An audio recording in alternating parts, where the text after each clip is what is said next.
What is your question? It should be the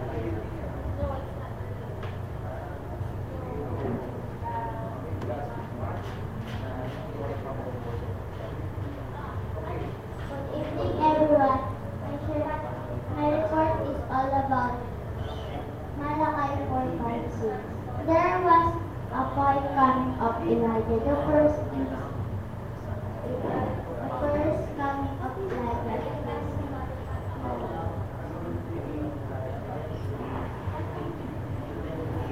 and the second coming of Elijah is Elisha.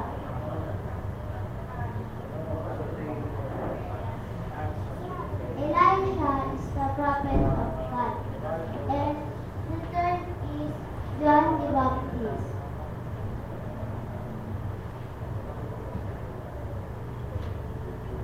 John the Baptist is apostle of Jesus Christ, who baptized Jesus Christ.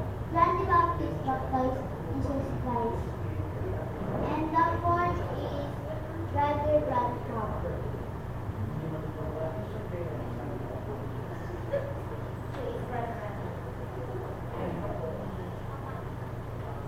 Brother Branham is the prophet of God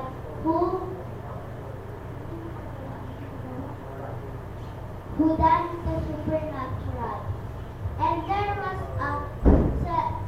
two comings of Elijah. The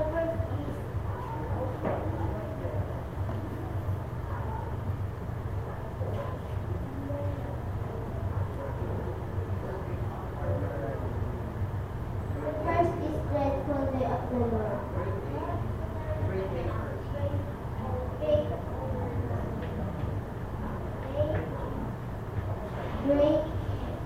Great day of the Lord.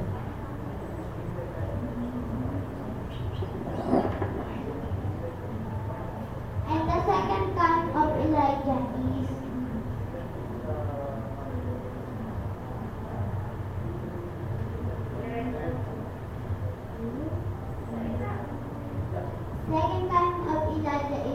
dreadful day of the Lord.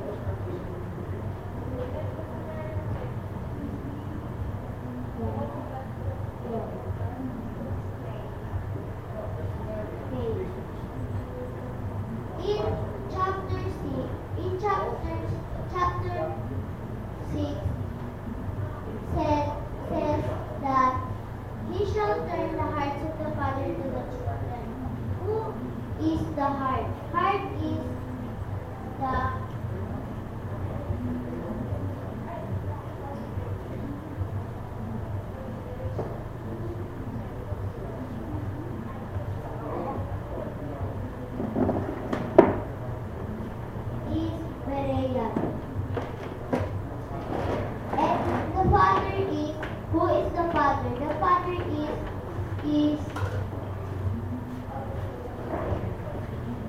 Pharisees, Sadducees, and Essenes.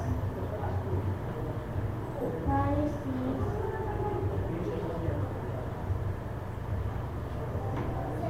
Sadducees, and Essenes.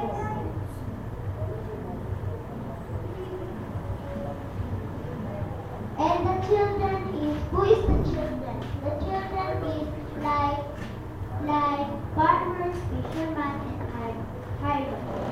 Farmers, fishermen,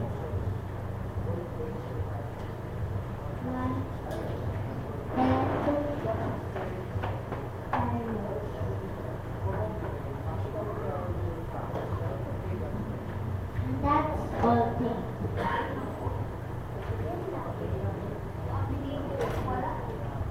Okay. You have. I don't have Follow series. what Simon says. I don't have series. Please give another. Yeah, you can English. Please give English related to that. So this will be a good video. I have a particular series. I will. Series.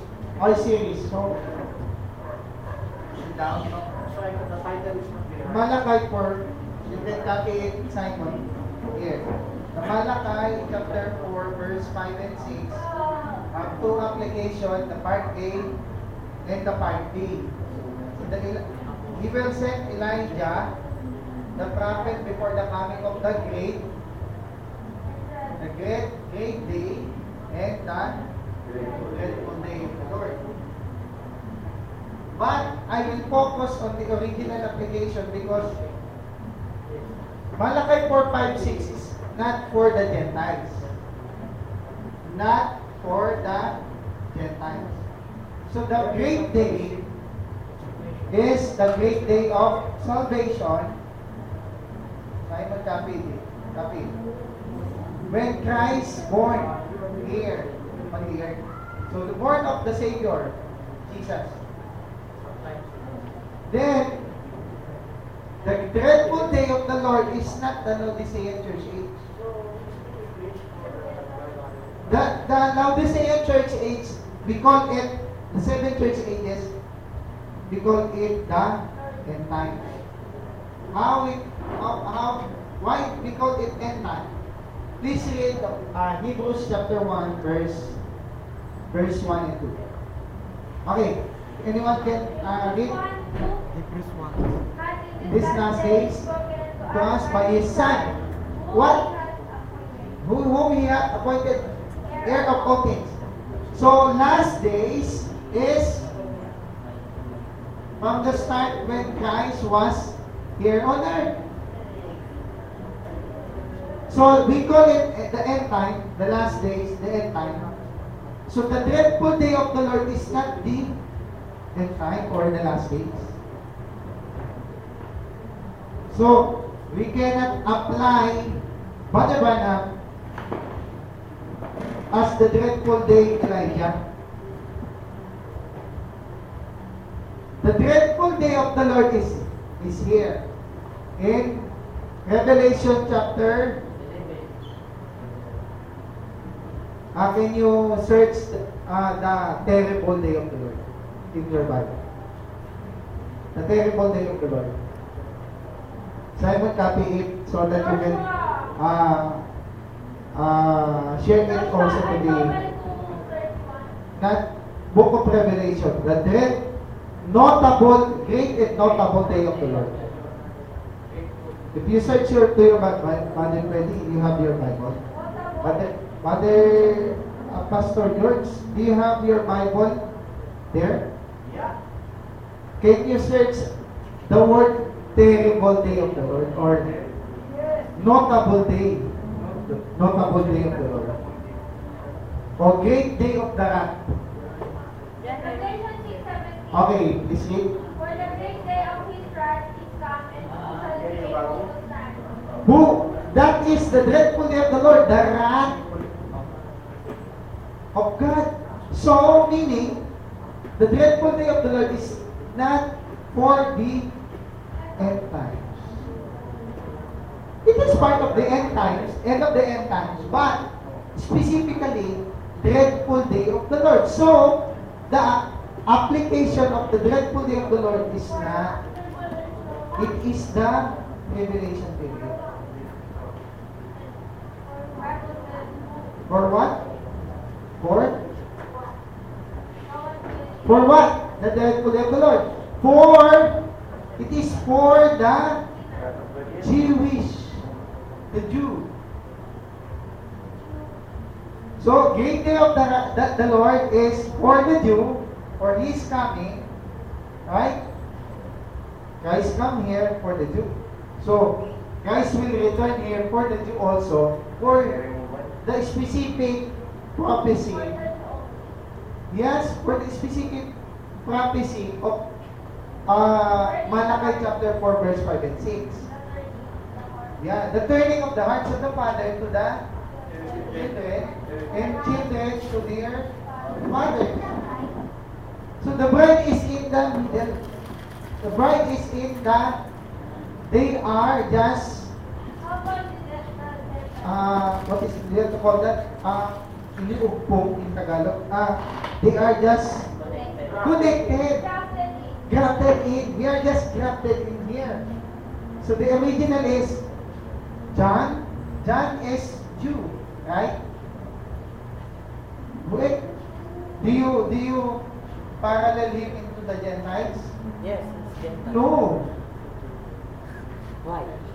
It needs to be Jew also. Why? Gentiles is... Because what is here, Gentile? please read Malachi chapter 4, verse 5. It's not... Verse 4. Verse 4. Verse 4. Please Remember read. ye the law of Moses, my servant, which I commanded unto him in Horeb for all Israel, with the statutes It shouldn't and be judgments. Gentiles. Do you see Moses there?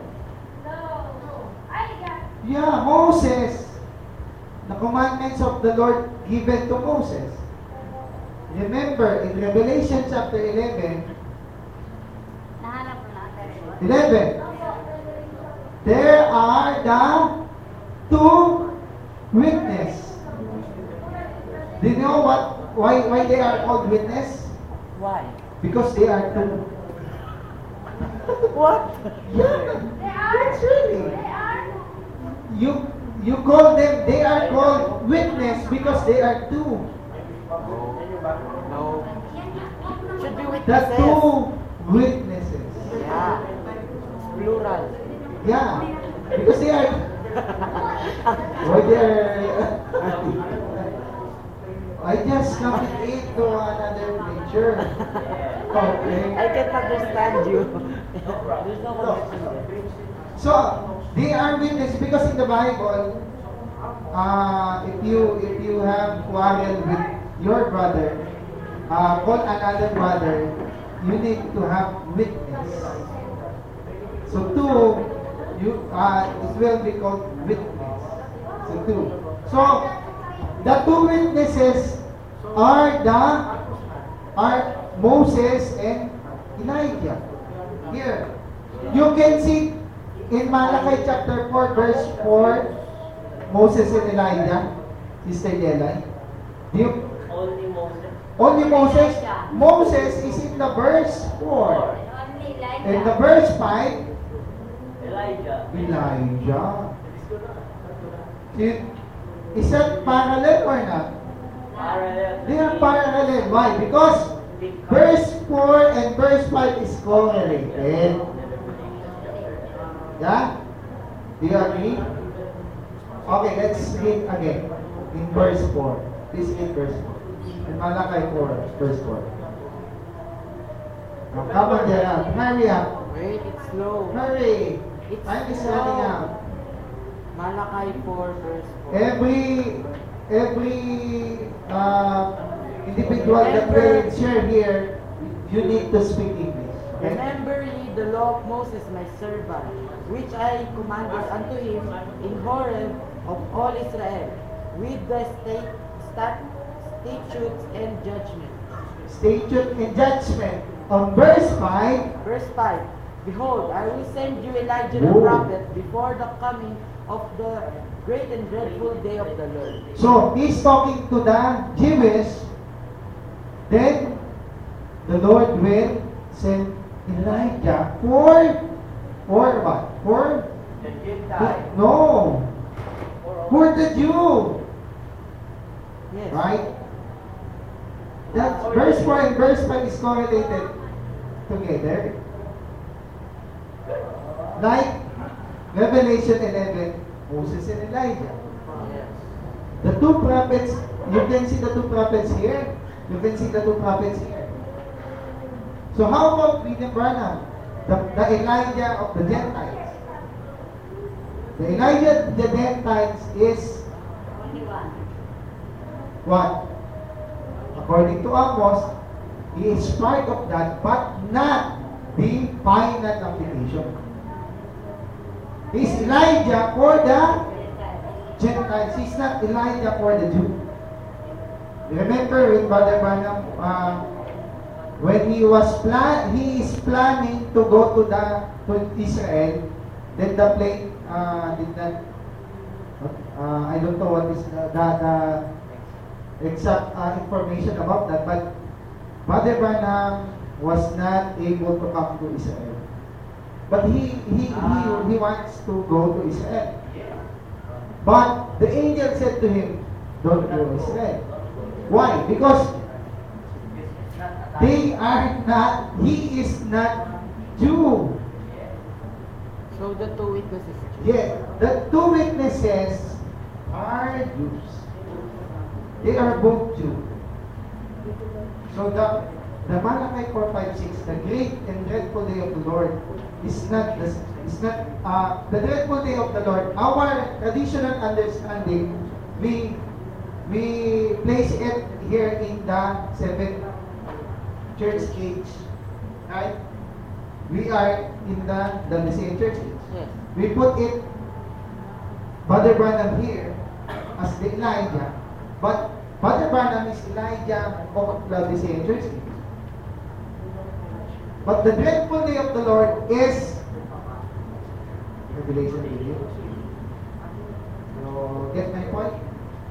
Okay, so I will give you, we have 10 minutes left. You can share about Malachi 4.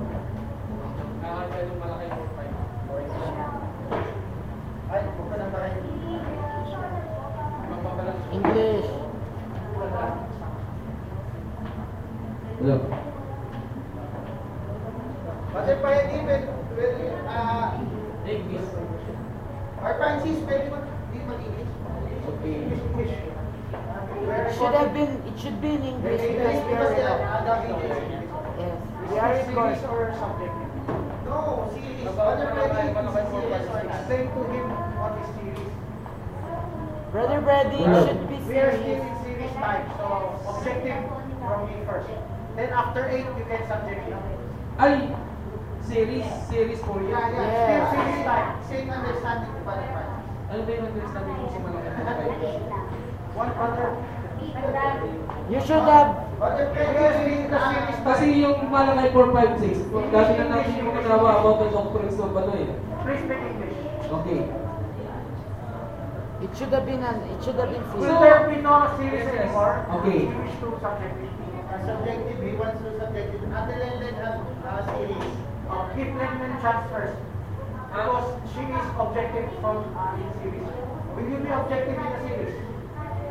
8 p.m. na lang si Brother At Freddy. this one po, PM na lang siya. Malachi Okay, if you're 4:5. subjective, 8 p.m. In Matthew 17, we read Matthew 17. No, we only have 10 minutes.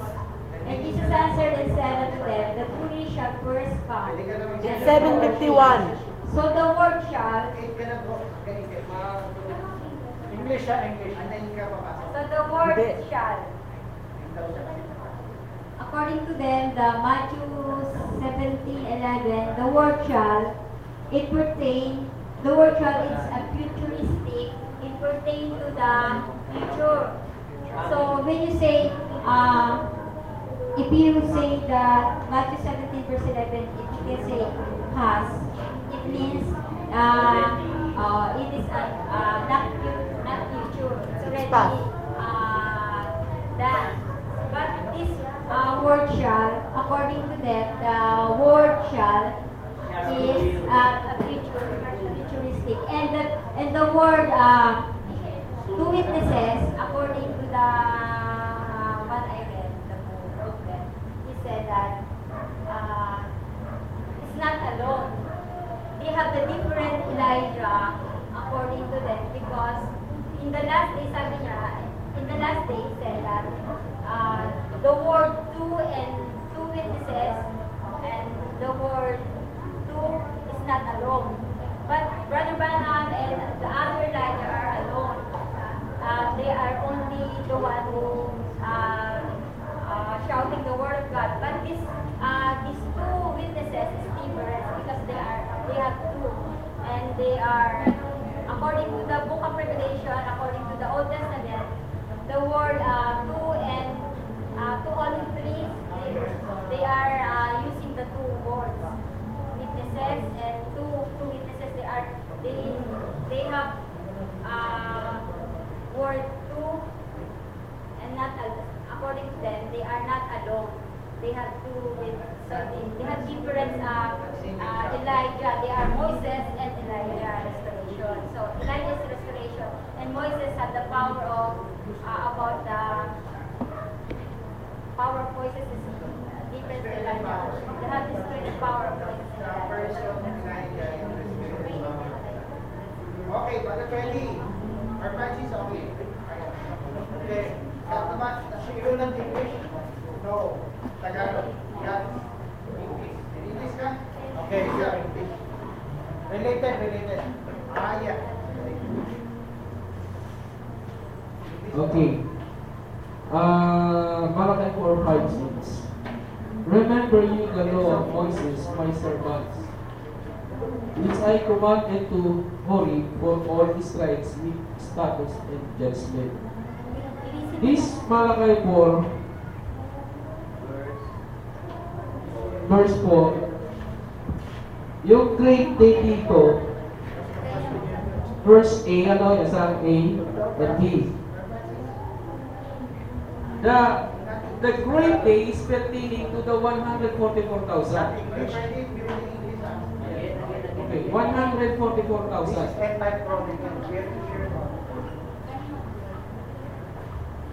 This is a great day.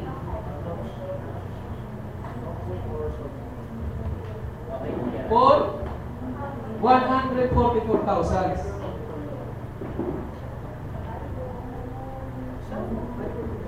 Now, remember,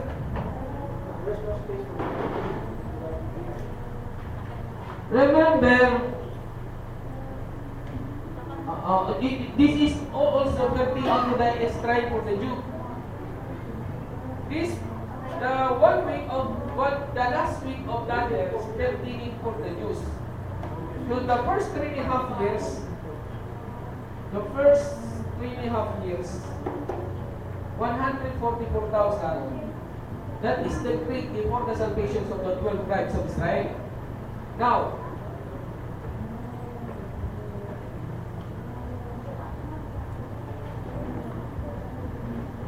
before the coming of the great and threefold day of the Lord, that's correct. These last 3.5 years,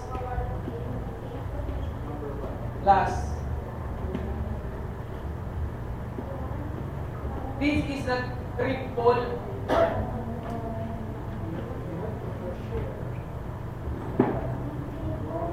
day. Threefold day, which is why is threefold day? Because it's a terrible tribulation period. Terrible tribulation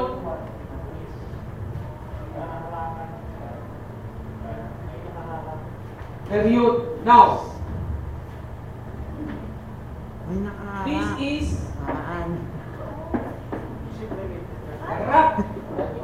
wrath of God. Yes, this is the wrath of God. That's punishment. Now, threefold day, it is the Revelation 11. That's 15. That is the judgment. Judgment day of the Lord, which is the second coming of Christ. Okay, now, the question, why Elijah, the body, is not to be spoiled? Why Moses, the body, does not, again, found spoiled? That is the question mark. Here. You mean they are literally... Why these two Elijahs preserve the body?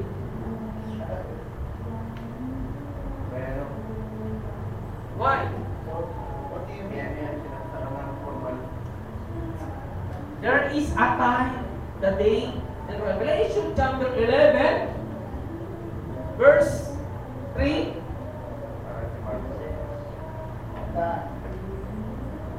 Same. There are two witnesses sending. Send us and when the time for the first 3.5 years for the 144,000 Jew. The question, these two servants, Israel is it the whole world? Maybe yes, maybe no. According to the unbelievers, maybe. Do you mean they are Literally coming? come to their Because there is a time, that preservation, there is the time, the day that two prophets will become Moses and Elijah again? Israel because God sent. There is a company of Moses and there is a company of Elijah. That's the purpose of God. Why that body to preserve? That body will be first raptured. Brother Benny, can I ask you? Does the person greater than Jesus Christ? Why? This is two prophet powerful. Oh, See? not greater than Jesus Christ. Brother Benny, Why this is great day? For Israel salvation. See? Because there is a mystery from the two spirit of Elijah, Moses and Elijah. what is the mystery behind the If you want to see that, wait for the coming. Goes to the tribulation period, the first 3.5 years. What is your point? My points, the real Elijah and the real Moses, God sending in the first 3.5 years. Who's you're talking about preservation? I'm talking about the body Body of who? of Moses and Elijah. There is no spoil. There is no found from. You mean to say there is no corruption in the There body is of no Moses? corruption. That's why that body. How can you prove that there is no corruption? It's If a that mystery. if that is the right thinking, Moses is greater than Jesus Christ. That's against the rule of God. Moses is not greater than Jesus Christ and Or Elijah. I think Moses is labeled to Jesus Christ. No.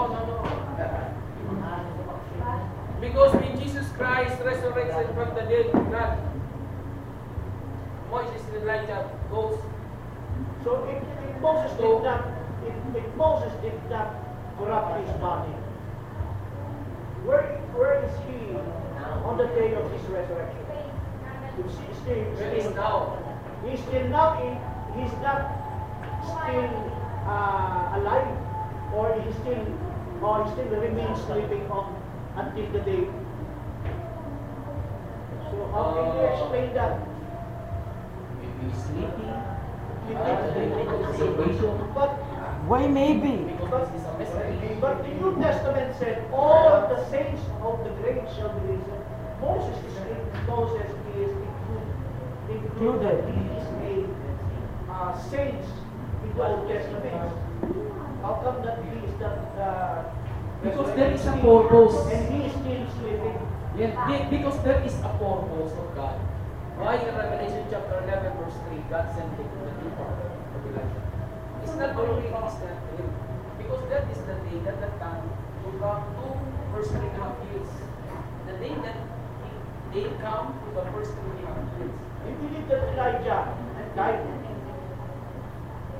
Yeah. Like what? Elijah. Yes. Did you believe that Elijah died?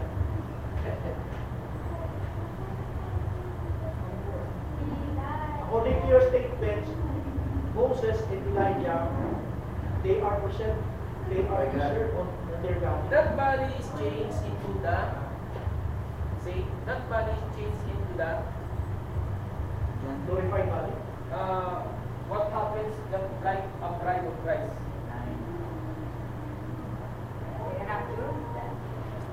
Why Moses and Elijah was raptured?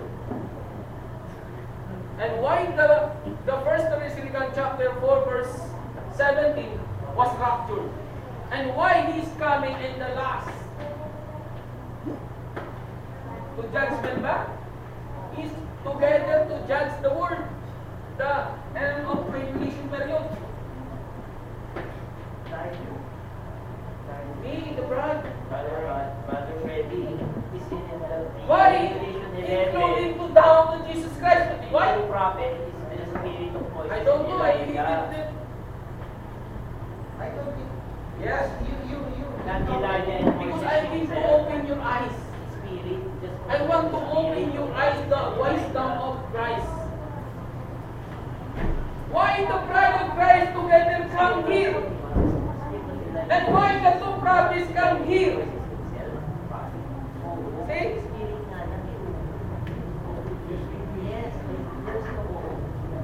No, you didn't get me. Oh, your spirit,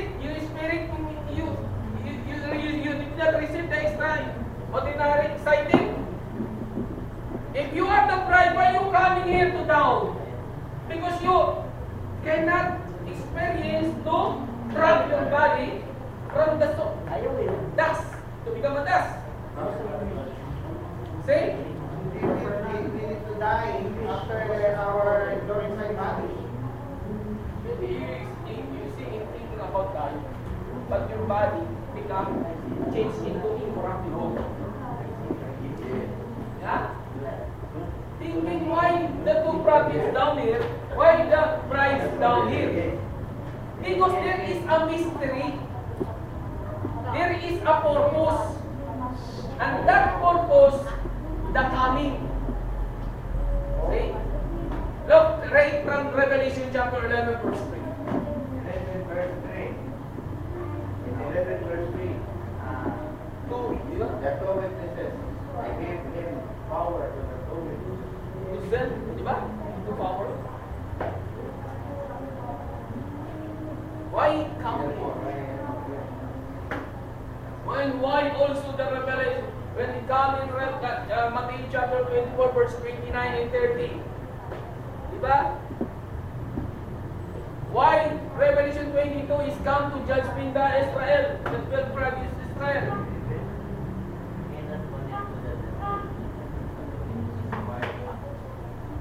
Someday, I told you, if you become a bride, you also judge the world. What happened to Elijah and Moses? The same. The bride's raptured. The time is up.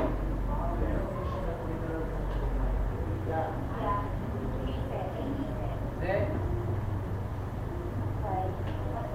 So, Francis, it's time. Okay, we just to pray to God why it happened that the spirit is Okay, we have many questions about that and about the last video.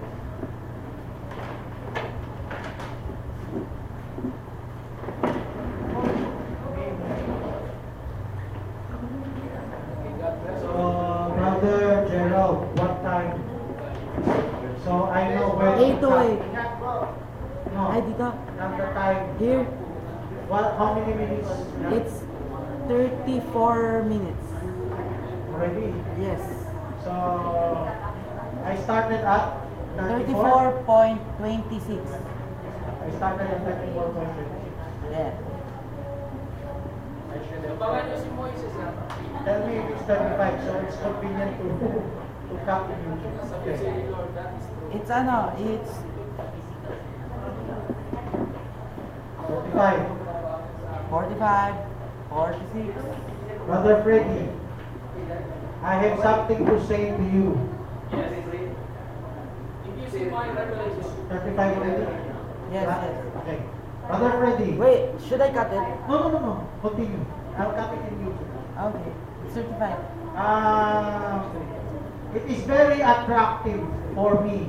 A while ago, it would seem like a progressive revelation to say that Moses and Elijah, what language are they talking? English? Yes. No, use English. We're recording. Use English. Okay, Brother Freddy, please rebuke the barbars. Berbers. Okay. So, Brother Freddy, please listen. It is very attractive for me to believe that Moses and Elijah came back on earth in the physical form to be the two prophets. Because, you know why? The rapture just took place in the last book of Daniel. The rapture just took place. So it's possible they came down. That's a while ago I was pondering on that. But, wait, it might seem as if it supports your idea.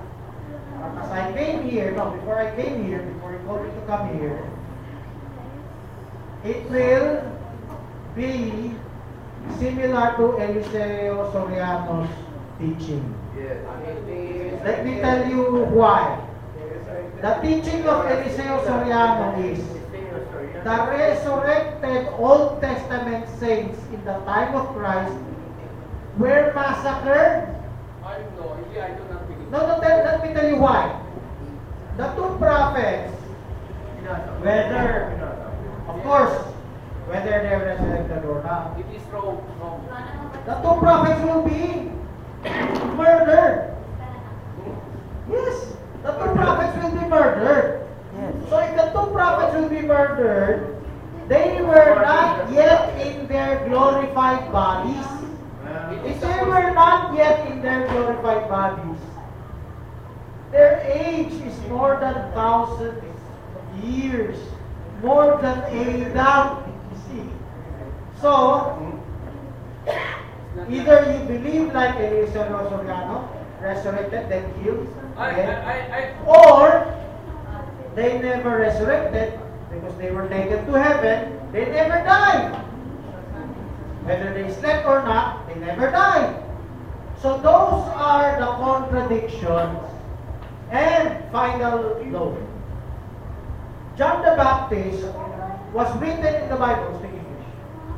John the Baptist was written in the Bible to be the fulfillment of Elijah part A. If he was the fulfillment, the angel himself said, Spirit and power of Elijah. So, that clears up. This clears up. Was it the person Elijah in the past? No. It was a person who will have the same anointing of past Elijah. And you know the Jews were asking him, art thou Elijah? And some were telling Peter were reporting to Christ, objective report. Some say you are Moses, Jeremiah, or Elijah, or one of the prophets. So some will still believe in the past, in reincarnation. But at least, in their mind, it's not a little person. The Jews did not believe that. Christ said, Elijah must come. And Christ said, Elijah has come already. So that Elijah that already came is the spirit and power of Elijah. That should answer it. In the tribulation, is it literal Moses and Elijah? Many end-time believers believe it is literal Moses and Elijah. Because Brother Branham, in his inadequacies, understood some possibility. Maybe it's the literal person. But he switched back and forth between and anointing of Moses and Elijah, or the literal Moses and Elijah. That's why in the message circles today, there are some people believing in the literal. And they will use the scriptures to explain away many things. Oh, it's the literal. Sometimes it seems good in the mind, sounds too good in the mind. But there are certain things we have to look at the scriptures. Does it corroborate what will happen? What is the implication if we believe that they are the literal persons? Again, let me repeat. John the Baptist was in the spirit and power. So they will again be in the spirit and power. Number two, if they did not die, they will be thousands of years old. Beyond Adam, beyond one day. If they died and was resurrected to be killed again, that will be Eliseo Soriano's teaching. Question time. Only question is done. Clarifications only for the Manalit chapter 27 verse 50 to 53 that you said. I don't believe in Israel that teaching arise the Old Testament saints. That body, remember that body is trapped to that body. So it never happens again to murder or kill again. Because it never came that all saints from another king. It is already in the sixth dimension. Remember the Old Testament says already there in all sixth dimension is the paradise. It is a false teaching.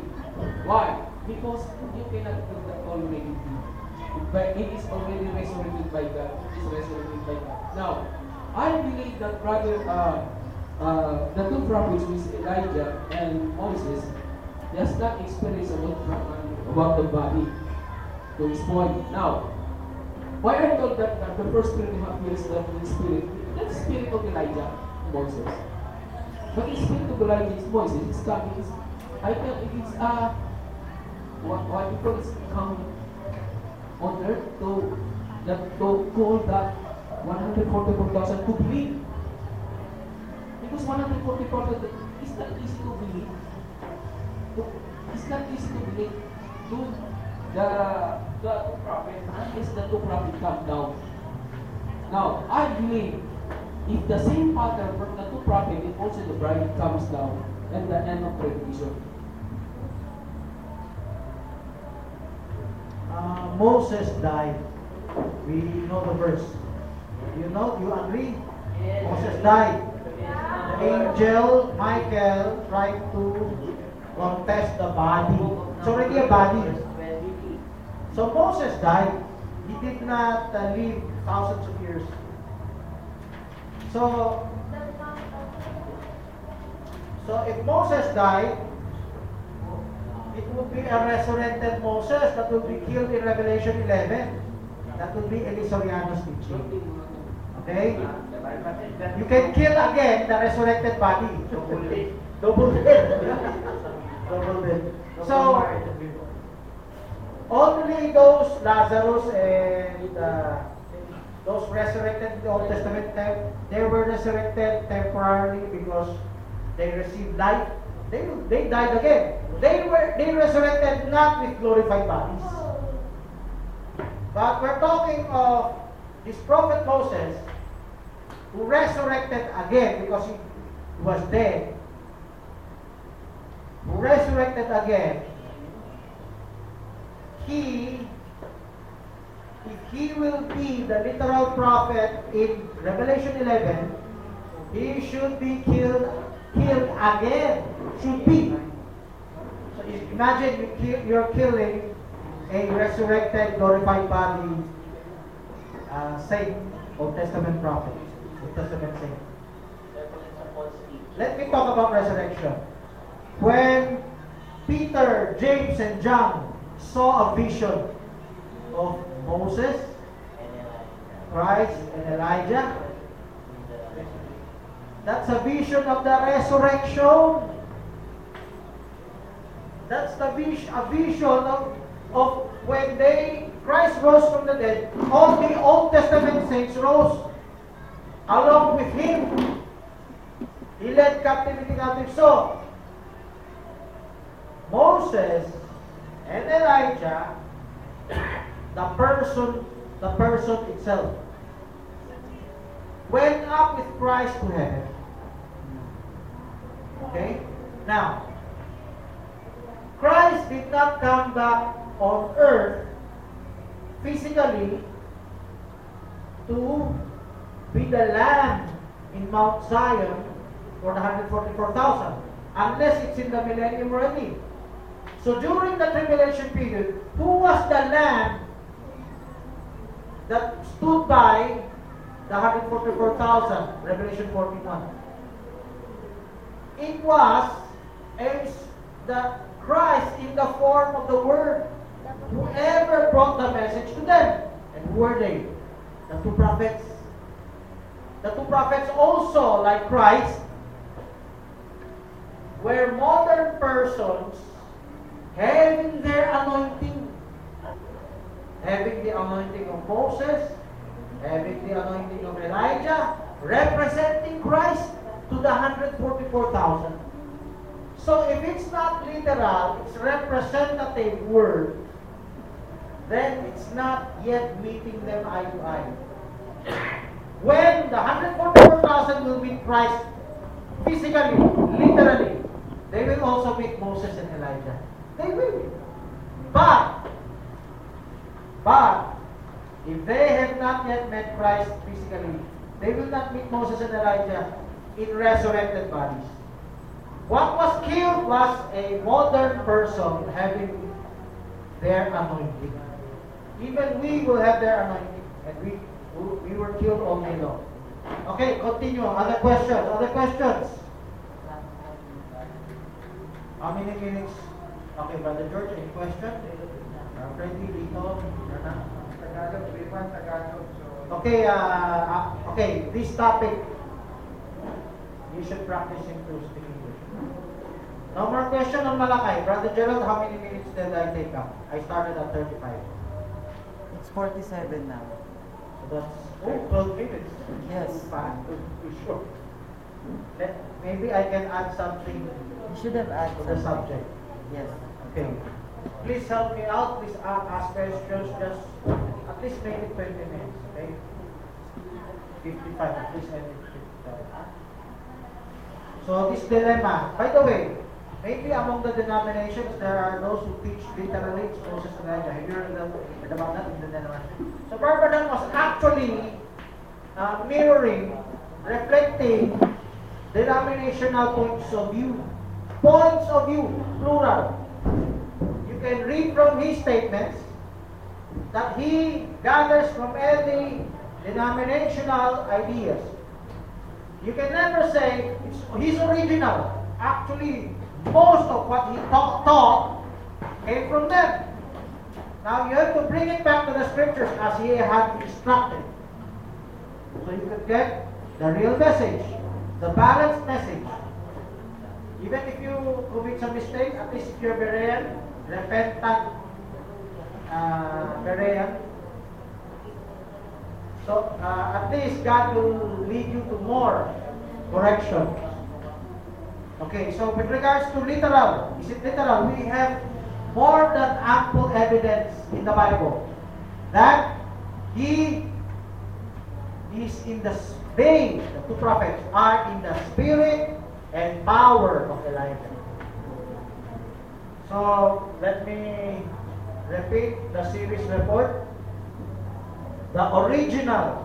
Brother George, have you read the new scribe of Amos about Malachi 4:5-6? Not yet. here. So Brother Benan, you have read the whole Malachi 4:5-6? Part 3 and 4. Just part 3 and 4. Did you read from in part 3 and 4 that he said it was originally for the Jew? Yes. He said that. I hope you'll show it to me. Do you have a copy there? The Melchizedek, the Malachi 4:5-6. Please let us know. What part? Part 1 and 2. Only part 1 and 2. Part 3. Is it part 3? Part 4. Okay. So there's no punchline at home. prepare more of that. Okay. I wonder where he got it.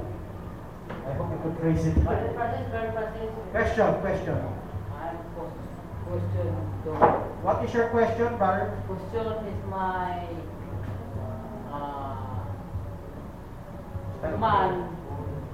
man is not enter to paradise. So before season yan, The Old Testament, na the Old wala pa Testament. daw tao doon sa paradise ngayon. Right now, there are no people in paradise, in people heaven. in paradise. In heaven today. They're dead in paradise. No, today, no more people enter into the paradise. Now, today is from 33 days into now. No more man Enter paradise. enter in paradise as well. Let me answer that. Quickly. Every Christian that died, his body is in the grave, but his spirit and soul consciousness is in heaven. Paradise. What Verse. verse in word the evidence? In 2 Corinthians chapter 12, Paul, 2 The word, Corinthians, the word. English translated, you can click the ear. Okay. So follow me up. 2 Corinthians 12. Paul went into the third heaven. Now, in Hebrews chapter 12, It's not there are just men made perfect. Made perfect is past tense. So, there are just men already in heaven and part of the heavenly Jerusalem. And John's vision, he saw people, of course you could say that's in the future, but it includes the Old Testament saints. They are like in a sanctuary, washed in the blood of the Lamb. So purpose is I could just stand here so it could be recorded much clearer. your answer is not I am not Satisfied. I am not Satisfied. satisfied Yes. that word from you. Yes. Kinuha mo lang, you quote from Apostle Scripture. Paul. This is na ano bang tawag doon? Prophecy? Ano ba yung tawag doon? Pangitahin yung prophecy. It's like this. Paul temporarily died. I am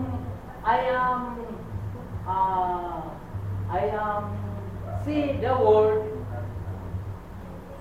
the perfect word from Apostle, from Jesus Christ, evidence to clarify the word is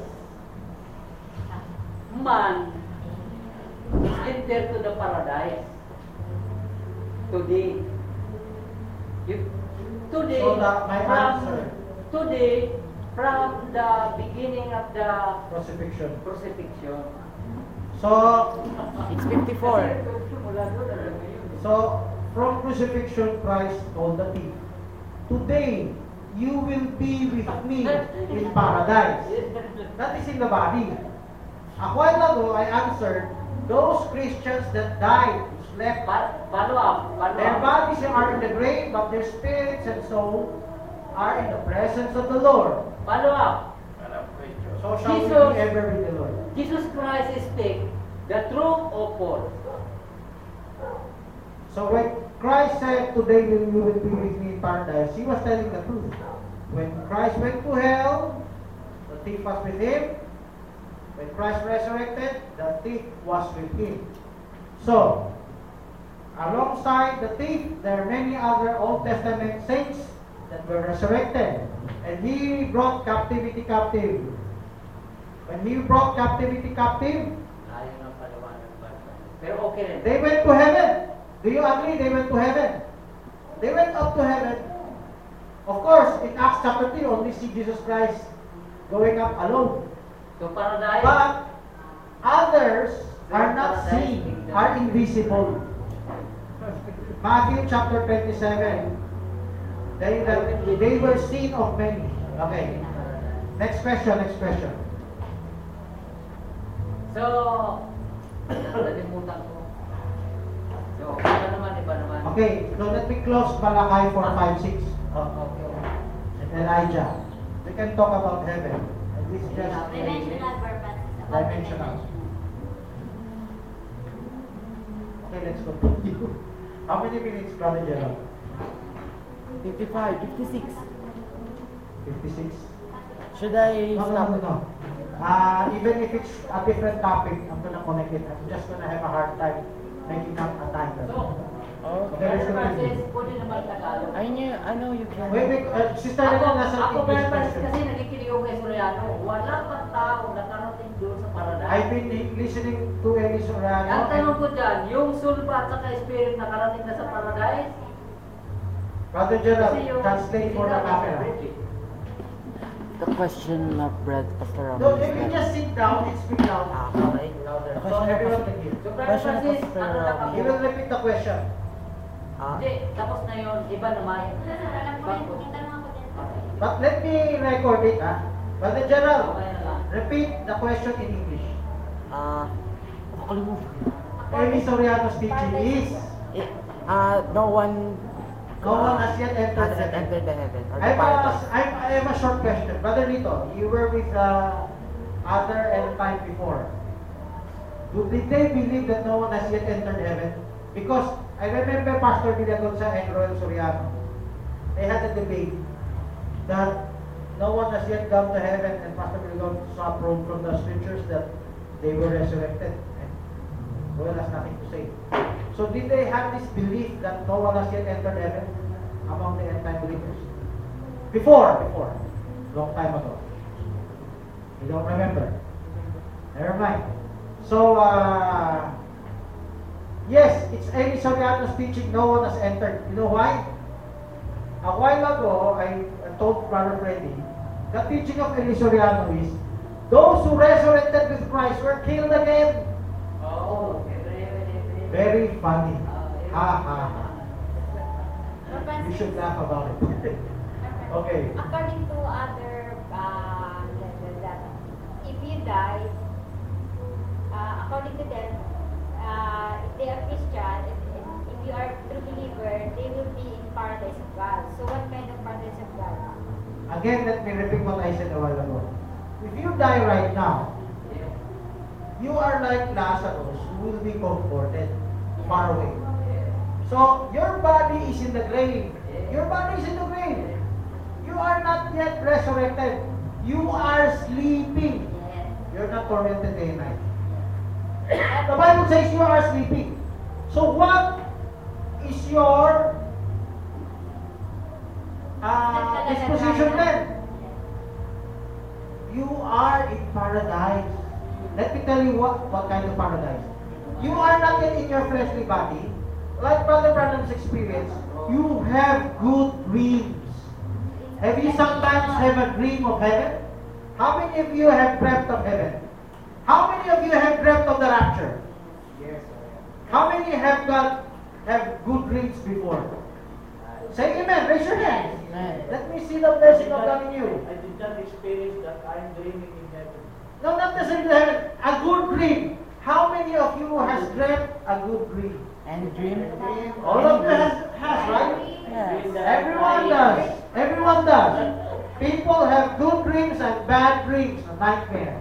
Nightmare. So, it has to good dreams. Right? So, if you experience good dreams, that is how a Christian would feel after death.